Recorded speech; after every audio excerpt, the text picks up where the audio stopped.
Avant de passer au travail du jour, je vais rapidement vous présenter le site que certains ont peut-être déjà eu l'occasion de voir. Donc sur cette page d'accueil, vous trouvez au niveau des sciences de la vie et de la terre les intitulés des 3 parties du programme sur fond de couleur que vous retrouverez tout du long du site. Ici, vous pouvez trouver le lien vers le site de Premier S ou de TS pour les plus curieux. Pour entrer, il faut cliquer sur le singe et vous arrivez dans l'accueil général où vous trouvez les différents menus. D'ailleurs, vous verrez que la présentation a changé puisqu'ici, notamment, j'ai mis la page de la classe inversée. Quand on rentre dans ces différents menus, on trouve toujours les 3 parties de même couleur, gris, vert, orange. On est ici dans les liens que j'ai sélectionnés pour vous faire gagner du temps, pour que vous soyez plus efficace. Si vous allez sur l'image à côté du titre du lien, vous arrivez dans la partie que l'on est en train de traiter. Vous voyez qu'on est en train de parler de biodiversité et vous avez donc différents sites qui peuvent vous servir pour compléter votre cours par curiosité, pour mieux comprendre, et puis les notions du programme qui sont illustrées par ces documents.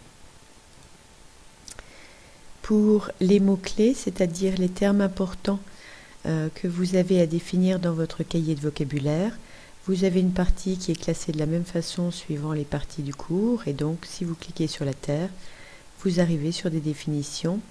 Alors, vous voyez que les définitions ne sont pas rangées par ordre alphabétique, mais par ordre d'apparition dans le programme, de la façon que j'ai choisi de le traiter.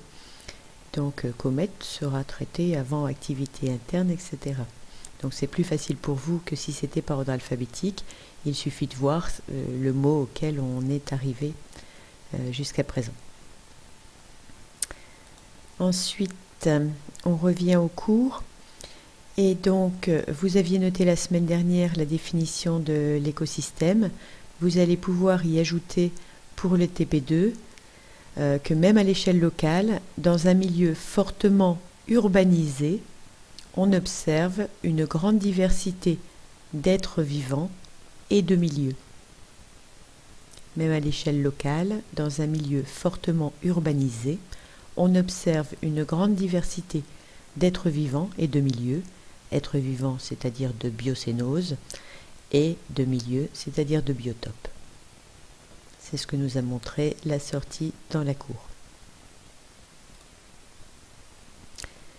On arrive au travail d'aujourd'hui, qui va donc étendre notre étude à l'échelle de la planète. Vous notez donc dans votre cours petit 2 à l'échelle de la planète, et votre activité va être une prise de notes.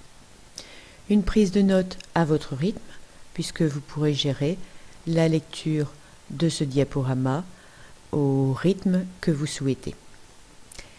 Beaucoup d'informations sous forme de petites phrases comme ça, avec des illustrations magnifiques. Profitez-en bien.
Vous devez maintenant avoir toutes les données dans votre cours pour pouvoir répondre au questionnaire sur éducation et numérique. C'est le lien suivant. À vous.